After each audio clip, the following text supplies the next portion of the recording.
Hello everyone, myself Amita Saraswat, lecturer chemistry department MLV Government College Bhilwara, Rajasthan. Today my topic for BSc first year inorganic chemistry, and in this we will read about interhalogen compounds या अंतरहैलोजन यौगिक।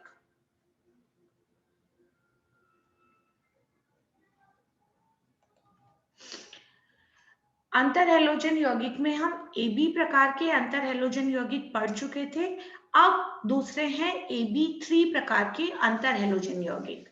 AB3 में जो बनते हैं वो ClF3, BrF3, IF3 या ICl3 यौगिकों को उपयुक्त अभिक्रिया अवस्था का चयन करके सीधे तत्वों के संयोजन से बना सकते हैं। जैसे क्लोरीन की 1:3 के मिक्सचर में फ्लोरीन से रिएक्शन करवाई जाए 250 से 300 डिग्री टेम्परेचर पर, तो ClF3 का निर्माण होता है।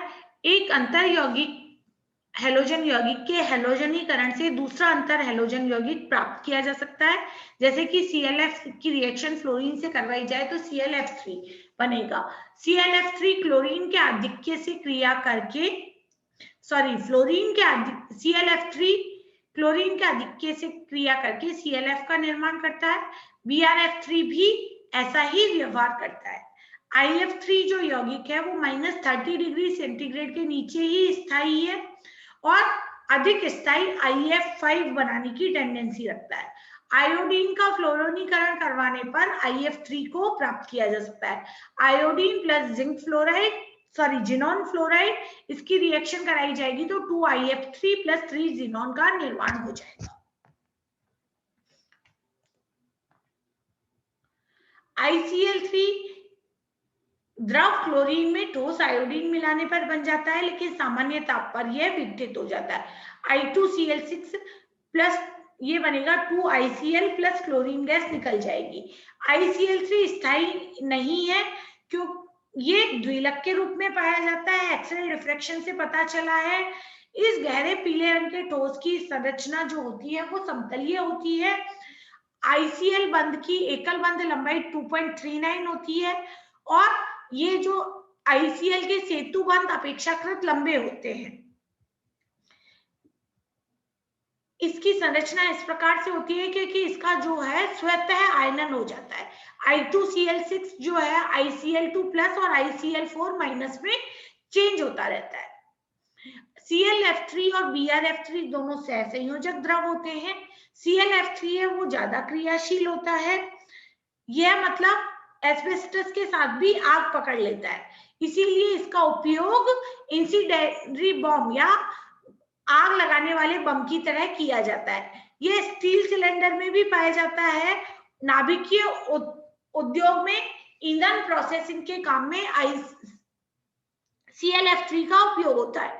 यह वाष्पशील गैसीय UF6 के निर्माण में काम आता है। मतलब ClF3 की अगर आप यूरेनियम से रिएक्शन कराएंगे तो UF6 का निर्माण होता है जो कि U235 ईंधन बनाने के काम में आता है। AX3 प्रकार में सबसे ज्यादा जो काम में आता है वो ClF3 होता है। इसमें क्लोरीन आपका केंद्रीय परमाणु है। इसकी स्ट्रक्चर जो होती है वो टी शेप की होती है। केंद्रीय परमाणु यहाँ पर sp3 डिहाइब्रिडाइजेशन होता है, जिसमें से 5 sp3d कक्षक त्रिकोणीय द्विपिरामिडीय आकृति में अभिविन्यसित होते हैं। इनमें से 2 भूमध्य कक्षकों के पास में एकाकी इलेक्ट्रॉन युग्म होता है और शेष 3 के साथ में जो 3 क्लोरीन परमाणु है वो सिग्मा बॉन्ड बना लेते हैं। यहाँ पर बंध कोण 87.48 होता है। इसकी स्ट्रक्चर टी शेप की होती है। क्लोरीन 5s2 आयोडीन जो होता है वो 5s2 होता है। उत्तेजित अवस्था में जो होगा वो होगा sp3d संकरण, 2 पेयर्ड कक्ष वो होंगे और 3 सिग्मा बंध बन जाएंगे। AB5 प्रकार के इंटरहैलोजन कंपाउंड्स ClF5, BrF5 और IF5 होते हैं। ये जो तीनों यौगिक हैं ये बहुत ज्यादा क्रियाशील होते हैं। ये जल, सिलिकेट और अन्य फ्लोरोनिकारकों के साथ रिएक्शन कर पॉलीहेलाइड का निर्माण करते हैं, जैसे ClF5 वाटर के साथ में FClO2, BrF5 HbRO3 मतलब बोरिक ब्रोमिक अम्ल का निर्माण होता है। BrF5 SiO2 से रिएक्शन कर SiOF4 और BrF3 का निर्माण करता है। IF5 जो है KF से रिएक्शन करके K+ और IF6 बनाता है। जो द्रव IF5 होता है वो स्वतः आयनीकृत होकर चालकता प्रदर्शित करता है IF4 और IF6-। AB5 प्रकार के यौगिकों की जो संरचना होती है वो वर्ग पिरामिडल होता है। यहाँ पर केंद्रीय परमाणु sp3d2 हाइब्रिडाइजेशन में पाया जाता है। इसमें से एक के पास में एकाकी इलेक्ट्रॉन युग्म होता है, इसलिए इसकी संरचना वर्ग पिरामिडीय होती है। आयोडीन 5s2 5p5 उत्तेजित अवस्था में क्या होगा, एक इलेक्ट्रॉन पेयर होगा और 5 सिग्मा बंध बन जाएंगे। ये 5 सिग्मा बंध जो होते हैं वो आपके वर्ग पिरामिडीय स्ट्रक्चर में स्टेबल रहते हैं। AB7 इसमें केवल एक ही प्रकार का यौगिक याद है जो कि आपका IF7 है। इसको बनाने के लिए क्या करते हैं, IF5 और फ्लोरीन को मिलाकर अगर 250 से 300 डिग्री गर्म किया जाता है तो IF7 का निर्माण होता है। या पोटेशियम आयोडाइड की फ्लोरीन से रिएक्शन कराने पर भी IF7 प्राप्त होता है। यह एक रंगहीन द्रव होता है जिसका कि क्वथनांक 329 केल्विन होता है। यह बहुत अधिक क्रियाशील होता है और ये तीव्र फ्लोरोनी कारक है। ये H2O और SiO2 से भी रिएक्शन कर लेता है, जैसे कि जल के साथ में ये रिएक्शन करके IOF5 और HF का निर्माण करता है।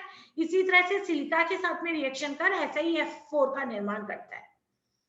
सीजियम फ्लोराइड से अभिक्रिया कर एक संकुल यौगिक का निर्माण होता है जिसका नाम है सीजियम प्लस और IF8-। इसमें क्या होता है, आयोडीन परमाणु जो होता है वो sp3d3 हाइब्रिडाइजेशन होता है। यहाँ पर आपके जो 7 सिग्मा बंध बनते हैं और 7 सिग्मा बंध फ्लोरीन के साथ में सिग्मा बंध बनाते हैं और जो स्ट्रक्चर होती है वो पंचभुजीय द्विपिरामिडीय होती है। एक पंचभुज बनेगा और एक ऊपर और एक नीचे 2 पिरामिड के रूप में फ्लोरीन का निर्माण होगा, तो स्ट्रक्चर हो जाएगी पंचभुजीय द्विपिरामिडीय। Thank you.